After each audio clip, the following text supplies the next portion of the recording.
আসসালামু আলাইকুম প্রিয় দর্শক মন্ডলী, লতিরাজ কচু বিষয়ে কিছু আলোচনা করব। বাড়ি এক লতিরাজ কচু, এগুলো দেখতে পাচ্ছেন বাড়ি এক লতিরাজ কচু।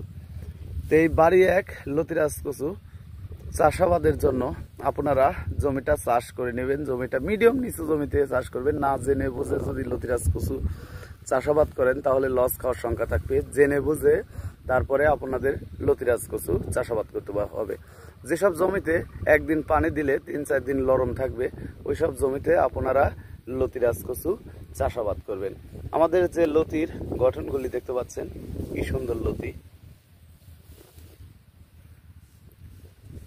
এই কচুটা রোপণ করতে হয় আপনার লাইনে ১ হাত পর পর, এক লাইন থেকে আরেক লাইন ১.৫ হাত পর পর। আর কচুতে কীটনাশক যে সারগুলি ব্যবহার করবেন আপনারা, ডিএপি সার অথবা টিএসপি সার, ইউরিয়া, বাসুডিন, ফোরাডন জাতীয় দানা বিষ, এবং আপনারা ব্যবহার করবেন সাথে দস্তা। মানে কচুর গাছ যত সতেজ থাকবে তত কচুর লতিও বেশি হবে। আর কচু রোপণের জন্য আপনারা জমিটা চাষ করে, অবশ্যই জমিটা চাষ করে নেবেন। চাষ করে লাইনটা মেনটেন করে লাগাবেন।